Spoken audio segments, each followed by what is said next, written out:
Olá, tudo bem? Me chamo Hannah e nessa sexta-feira de julho vamos falar sobre a essay mais difícil que eu escrevi para MIT e dando um pouco de contexto para você aplicar para universidades americanas, para você fazer parte de você receber uma carta dizendo, olha, você pode estudar aqui, você passa por um processo chamado application, que são 8 etapas e não etapas sequenciais, mas você tem que fazer 8 grandes tarefas que vão compor o seu currículo e as universidades vão estudar sobre o seu perfil e dizer mais ou menos se você se encaixaria naquela universidade, tanto em questão do seu acadêmico.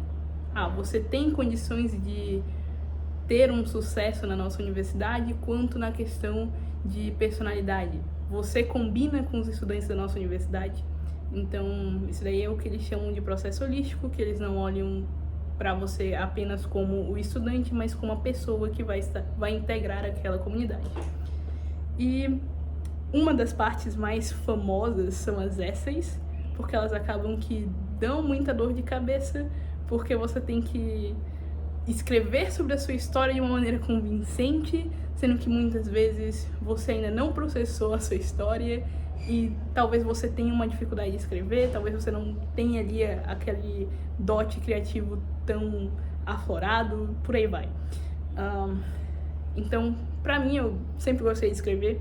Eu achava escrever as essays uma das coisas mais divertidas do mundo, apesar de toda a tensão que eu tinha, porque quando eu apliquei para o MIT, eu estava fazendo um gap year, ou seja, eu passei um ano fora do estudo formal, simplesmente porque eu queria aplicar para o MIT, queria pelo menos saber o que eles iam achar do meu perfil e eles gostaram.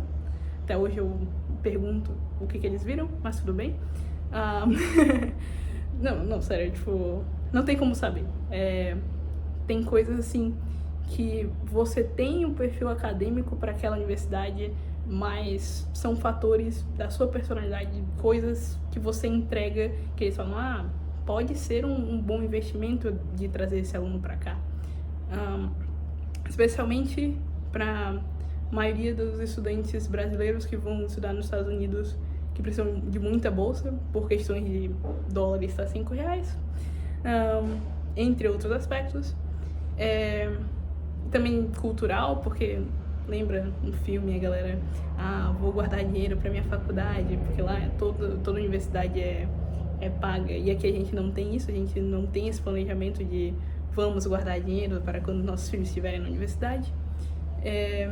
Enfim, a essay mais difícil do MIT não é a mais difícil, todos têm dificuldade de escrever essa essay. Mas qual foi a essay que mais me desgastou para escrever? Entrando um pouco do específico de essays do MIT, são 5 principais. Você todo ano vai ter que escrever essas 5 obrigatoriamente, que é uma falando sobre por que você quer estudar a área de estudo que você quer, e tem uma parte assim de porquê no MIT, e são 100 palavras para você escrever isso tudo. Tem uma que fala sobre o que você faz no seu tempo livre, outra que é o que você quer fazer na vida, com o seu propósito, não necessariamente o que te interessa estudar. Uma que é sobre como você ajuda a sua comunidade, como você colabora com outras pessoas para ajudar a sua comunidade. A clássica essay do desafio, porque, assim, dentro de essays para a universidade no exterior, você tem tipos de redação. Então, essays comuns. Por que eu quero estudar nessa universidade? Eu tenho que explicar qual é a minha relação, por que eu sou parecida com a universidade, por que eu gostaria de estar naquele campus. Tem a essay de por que eu quero estudar engenharia química, no meu caso. E a essay do desafio. A essay do desafio é sempre a mais... assim, é um desafio porque você não pode simplesmente falar essa situação foi difícil, mas você tem que escrever por que essa situação foi difícil e como é que você superou ela. Sempre falam da máxima de não é a situação, mas como você lidou com ela. Para pessoas que fazem um gap year, tem a essay de por que você decidiu tirar esse gap year. Tem outras essays que são opcionais, eu não vou falar tanto. E dentro das essays opcionais, no meu ano especificamente, eles adicionaram no meu ano, depois eles tiraram, e tá tudo bem, que é uma essay sobre barreira educacional. Conte pra gente aspectos da sua identidade que tornaram o acesso, foram uma barreira ao acesso da educação e de outras oportunidades. Bom, quando eu li isso pela primeira vez, eu pensei, isso aqui é uma essay que você deveria falar sobre, por exemplo, eu moro num país em que a educação é restrita para as mulheres. Quer dizer, é mais complicado você estudar sendo mulher, por exemplo. Ter alguma coisa mais do seu país. Essa foi a primeira coisa que eu pensei. Só que, como boa estudante de baixa renda, a parte financeira foi um problema desde o meu 6º ano, que foi quando os meus pais se divorciaram. Eu pensei, cara, eu passei tanta dificuldade por conta de questão financeira que eu acho que vale a pena eu expressar esse lado, porque na época eu me esforcei tanto que as pessoas, os meus professores não acreditavam que eu me esforçava tanto, eles ficavam em choque. E eu não tô falando isso de uma maneira pra me vangloriar, mas sim pra mostrar que às vezes as pessoas pensam, nossa, só tem rico estudando em universidade no exterior e não sei o que, blá blá, caramba. Então, não digo que é fácil você ser fly, que seria first generation low income, ou seja, você é a primeira geração da sua família ou você é baixa renda e estudar numa universidade dessa, não digo que é fácil, tem desafios a mais por causa disso. E quando eu escrevi essa essay, primeiro que eu passei 1 hora chorando. Primeiro que pra escrever, meu Deus do céu, eu não parava de chorar. Segundo que eu não conseguia ler. Quando era na época de escrever essas redações, eu gostava muito de mostrar pros meus amigos, de ler, de falar assim, olha, que legal, eu falei desse dia que a gente foi na praia, na essay, etc, etc. Eu gostava bastante. Eu achava muito divertido. Mas, quando foi pra falar dessa essay pros meus amigos, eu não conseguia parar de chorar. Porque, assim, isso eu já tava numa época que eu já tinha passado pela experiência de representar o Brasil em uma Olimpíada Internacional, já tinha conquistado bastante coisa. E, no final de tudo, eu pensei, meu Deus do céu, como é que eu consegui fazer isso tudo? Tipo, assim, sempre tinham fases, né? Fase de, oh meu Deus, eu ainda não aprendi nada, e oh meu Deus, como que eu fiz isso tudo? Agora, deixa eu ler a essay, né? Bom, vou traduzir aqui em tempo real para o português, então talvez fique meio quebrado o texto, mas traduções. Apesar da dificuldade financeira depois do divórcio, meu pai me matriculou no 5º ano em uma escola particular. Nesse tempo, ter livros didáticos era um luxo para minha família. Então eu copiava os textos à mão para que eu pudesse estudar para os testes e fazer o meu trabalho de casa. Apesar dos nossos meios modestos, eu fui a primeira na minha sala daquele ano. Isso fez com que a minha escola me ajudasse no ano seguinte, através de doação de livros e também me oferecendo uma bolsa de 50%. Bom, eram só 150 palavras, então eu não podia desenrolar mais a situação. Mas, quando os meus pais se divorciaram, meu pai acabou tomando a dianteira da situação e, no geral, meus pais sempre tiveram um consenso de que a educação tinha que ser a coisa primária, então eles não queriam de nenhuma maneira me colocar em uma escola pública, por questões de ensino público no Brasil, especialmente em Manaus, é uma questão muito complicada.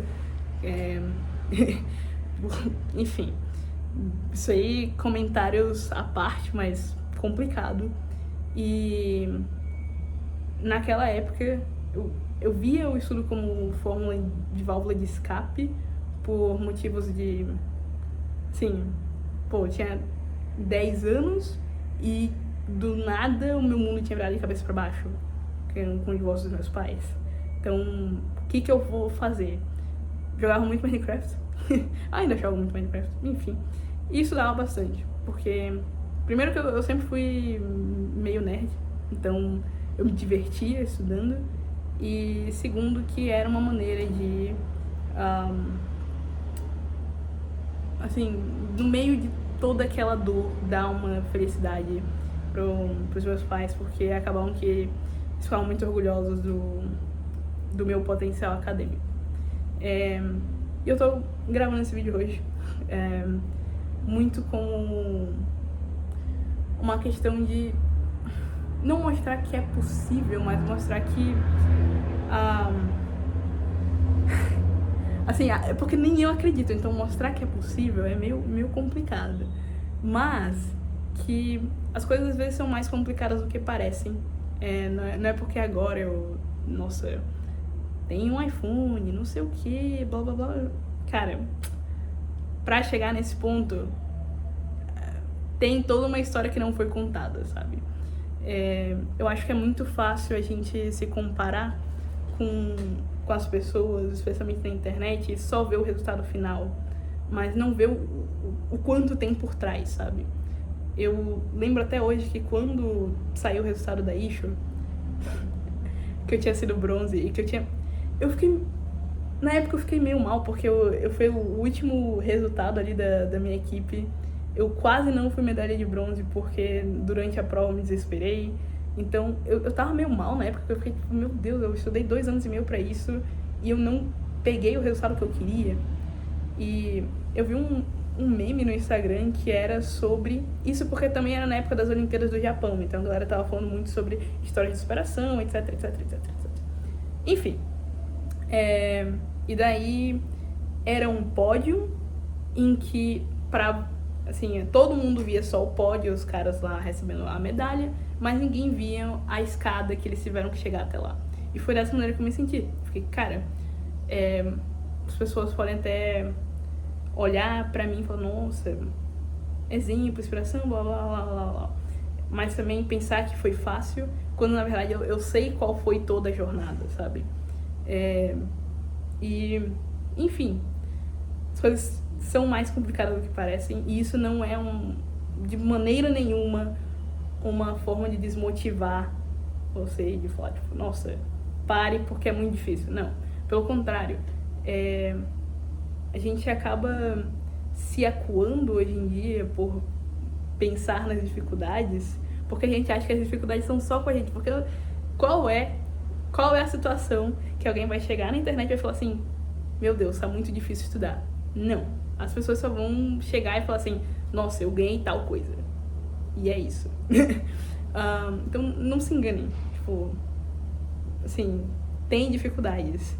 Tiveram os meus dias que eu tive que ligar chorando pra minha mãe, dizendo, meu Deus, eu não vou conseguir passar pra Issue. Não, por que carambas eu decidi aplicar pra MIT? Isso é muito difícil, eu não sei inglês. Como é que eu vou pagar a universidade? E até hoje eu penso, meu Deus, como é que eu vou me graduar? Então, é uma questão de todo mundo tem suas dificuldades. Só que a gente não consegue ver as dificuldades do outro. A gente só pensa... Meu Deus. A gente só pensa nas dificuldades que a gente tá passando agora. E é isso. Essa semana foi muito boa. Santarém é uma cidade muito linda, com um dos pôres do sol... Pôres do sol... Meu Deus. Qual é a gramática disso? Mais lindos que eu já vi na minha vida. E estou na metade do verão já. Vou sentir muito saudade de Santarém. E isso é um fato. E espero poder continuar compartilhando mais histórias. Talvez falar mais sobre essays. Talvez falar sobre as essays que eu escrevi, que hoje eu fico... Cara, por que eu escrevi isso? Nenhuma da MIT. Todas as essays da MIT eu amo todas. Mas, por exemplo, tem uma essay de Dartmouth que eu fico... Por que, Deus? O que tinha na minha cabeça? Ainda bem que eles me rejeitaram, porque essa essay é muito ridícula.